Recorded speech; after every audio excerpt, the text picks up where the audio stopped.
Republican leaders are doubling down on their support for Georgia Senate nominee Herschel Walker, despite allegations that the supposedly anti-abortion former college football star once paid for a girlfriend's abortion. In a series of statements yesterday, key voices in the GOP, including former President Donald Trump, accused Democrats and the media of running a smear campaign against Walker with Election Day less than 5 weeks away. Well, there's only a problem with that. The problem with that is that his own family is coming out. Yeah. His own son is coming out and saying this about him. Quote, Herschel has properly denied the charges against him, and I have no doubt he is correct, wrote former President Trump. Not sure how he would know on his social media site. Trump added, quote, they are trying to destroy a man who has true greatness in his future, just as he had athletic greatness in his past. Meanwhile, two sources tell NBC News the National Republican Senate committee is organizing an effort to have Republicans appear with Walker on the campaign trail in Georgia in the lead up to Election Day. Willie?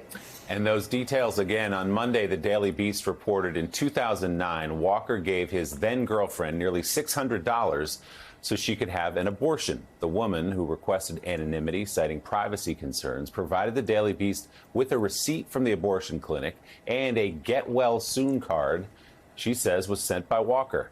The Daily Beast also reported it corroborated the woman's story with a friend who she told at the time. Walker has called that report a flat-out lie. NBC News has not verified the details of the story or seen these documents.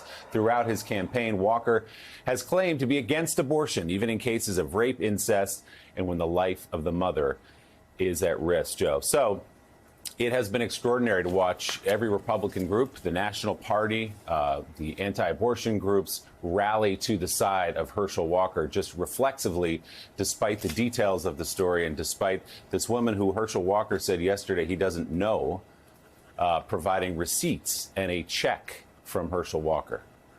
Well, I would say their corruption is complete, but, well, that was known to Americans a long time ago, during Donald Trump's first campaign for president.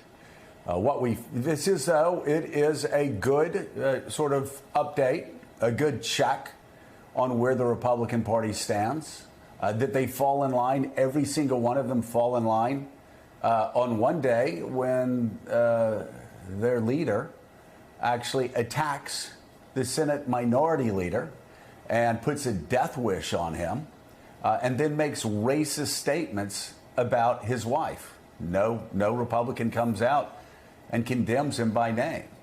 And then the next day, his son comes out.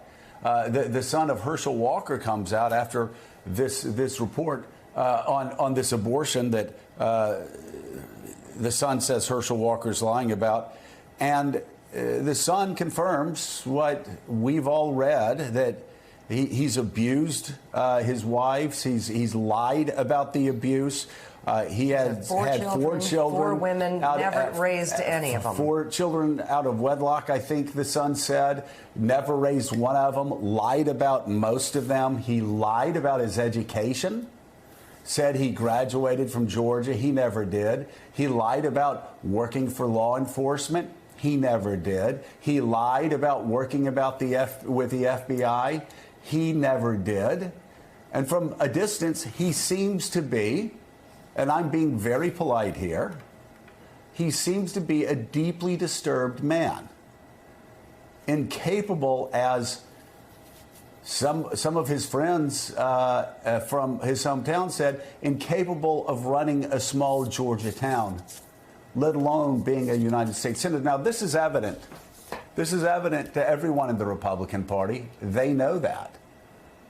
But the corruption of the party has reached such a level that even somebody with Herschel Walker's background and with the stories from his ex-wife that, you know, he'd abuse her, put a gun to her head, all of this just doesn't, they don't even flinch. So, well, let's see what kind of impact this is going to have on the race. Let's bring in the political correspondent for the Washington Examiner, David Drucker. His new piece is titled "Walker Abortion Allegations and Tongue Lashing from son, complicated effort to unseat Warnock.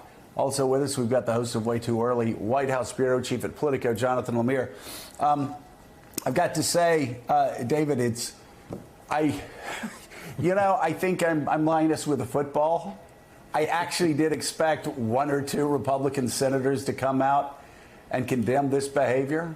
Or at least not stand by him. I also, more importantly, I expected quite a few to come out and defend Mitch McConnell and his wife, the soon-to-be, many of them believe, majority leader, and his wife from racist attacks. But man, they are standing shoulder to shoulder, regardless whatever horrific conduct is taking place. Well, look, Joe, they're focused on winning the Senate majority. Getting into a circular firing squad battle with Donald Trump is not going to help matters at all. Not only will Trump attack them, but possibly some of their candidates, but it's just something that really gets an important segment of the Republican base, a segment that they need to show up on November 8th, upset, and they don't see any value into it. They've been there before. They've done it. And they just don't see that anything good politically comes from it. And right now, they're completely focused on politics. I think on the Walker matter, one of the things that Trump has taught Republicans, and they've talked to me about this over the years, is that when you're facing personal scandal accusations, whether they're true or they're not true, you can weather the storm if you refuse to concede any ground, refuse to apologize, accuse the left of smear tactics, and you just press on. I think President Trump proved that by winning in 2016. We all know the story. And Republicans have really taken that to heart. The other thing, we say all the time, well, this race could decide the Senate majority. And whether it's an attack ad or not, people talk about the 51st vote in the U.S. Senate, and that's what this one means. But this is literally possibly the race that could decide the Senate majority when you take a look at what is happening in other Senate races. And this is a difficult race for Republicans, even though they have so much going for them. When you look at polling, right, Governor Brian Kemp is on track to win re-election. He's having to work for it, but he's on track to win. And Herschel Walker is in a dogfight with Raphael Warnock, the incumbent senator. And something like this could hurt. Maybe it won't, but it could. And so Republicans look at the map, they look at the count, and they say to themselves, Herschel Walker won the Republican nomination with 80% of the vote or something like that in the primary. We've got nowhere else to go, and so we're full speed ahead.